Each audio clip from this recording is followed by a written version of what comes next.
वसुधा और मेघा के बीच का रिश्ता अब धीरे धीरे एक ऐसे मोड़ पर पहुंच चुका है जहां सच्चाई का सामना न केवल इन दोनों को करना है, बल्कि पूरे चौहान परिवार को भी हिलाकर रख देना है। अब तक वसुधा और मेघा एक दूसरे को सिर्फ एक आम लड़की की तरह देखती थी, जिनके बीच वैचारिक टकराव और परिस्थितियों का संघर्ष दिखता रहा। लेकिन किसी को अंदाजा नहीं था कि असल में दोनों का खून का रिश्ता है, वे सौतेली बहनें हैं। यह सच्चाई, जो अब तक एक रहस्य की तरह दबाकर रखी गई थी, धीरे धीरे उजागर होने वाली है और इसी के साथ कहानी में आएगा जबरदस्त भावनात्मक तूफान। वसुधा के पिता ने 2 शादियां की थीं। पहली पत्नी से वसुधा का जन्म हुआ और दूसरी पत्नी से मेघा ने जन्म लिया, लेकिन यह रिश्ता दोनों लड़कियों से छिपा रहा। अब करिश्मा की साजिशों के चलते मेघा चौहान हाउस में कदम रख चुकी है और धीरे धीरे पूरे घर में अपनी पकड़ मजबूत कर रही है, जबकि वसुधा इन बदलते हालातों से असहज महसूस कर रही है।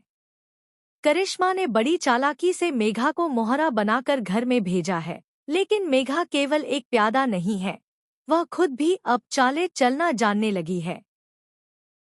उसकी आंखों में अब केवल मासूमियत नहीं, बल्कि लक्ष्य पाने की भूख भी दिखने लगी है। वसुधा, जो हमेशा से घर की जिम्मेदारियों को बखूबी निभाती आई है, अब खुद को असमंजस और भावनात्मक द्वंद्व में फंसा हुआ पा रही है। एक तरफ उसे घर को संभालना है और दूसरी तरफ खुद से जुड़ी सच्चाई से जूझना है। जैसे जैसे कहानी आगे बढ़ती है, ये बात और स्पष्ट होती जा रही है कि वसुधा और मेघा का यह रिश्ता केवल खून का नहीं, बल्कि आत्मसम्मान, अधिकार, पहचान और रिश्तों के पुनर्परिभाषा की कहानी बनता जा रहा है। वसुधा इस सच्चाई को जानने के बाद किस दिशा में जाएगी? क्या वह मेघा को अपनाएगी या उससे दूरी बना लेगी? यह देखना बेहद दिलचस्प होगा। वहीं मेघा को जब ये पता चलेगा कि वसुधा उसकी सौतेली बहन है, तो उसके अंदर कौन से भावनात्मक बदलाव आएंगे?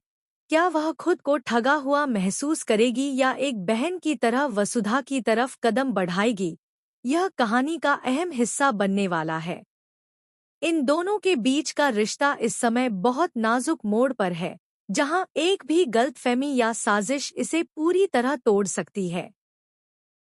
करिश्मा इसी मौके का फायदा उठाकर इन दोनों के बीच दूरियां पैदा कर रही है और धीरे धीरे घर को भी बांटने की ओर ले जा रही है। पूरा चौहान हाउस इन दिनों उथल-पुथल से गुजर रहा है। हर सदस्य किसी न किसी रूप में तनाव का शिकार है और रिश्तों में दरारें साफ दिखने लगी हैं। वसुधा को अब केवल बहन की सच्चाई ही नहीं, बल्कि पूरे परिवार की एकता को भी बचाना है। यह लड़ाई अब भावनाओं और सच्चाई के बीच की है, जहां हर किरदार का असली चेहरा सामने आ रहा है। मेघा का व्यवहार कभी कभी मासूम लगता है, तो कभी वह चालाक नजर आती है, जिससे दर्शक भी उलझन में पड़ जाते हैं कि उसका असली इरादा क्या है। क्या वह सच में बहन के रूप में घर आई है या उसका मकसद कुछ और है? वहीं करिश्मा की चालें अब इतनी गहराई से बिछ चुकी हैं कि उनसे निकलना किसी के लिए आसान नहीं है। वसुधा को हर कदम अब बहुत सोच समझ कर रखना होगा, क्योंकि एक भी गलती घर को बिखरा सकती है। इन परिस्थितियों में उसकी सूझबूझ और भावनात्मक संतुलन ही उसे आगे बढ़ने का रास्ता दिखाएंगे। अब सवाल ये है कि क्या वसुधा और मेघा एक दूसरे को अपनाकर इस रिश्ते को नई शुरुआत देंगी या फिर ये सच्चाई उन्हें हमेशा के लिए अलग कर देगी? क्या करिश्मा की साजिशें कामयाब होंगी या वसुधा उन्हें नाकाम कर पाएगी? क्या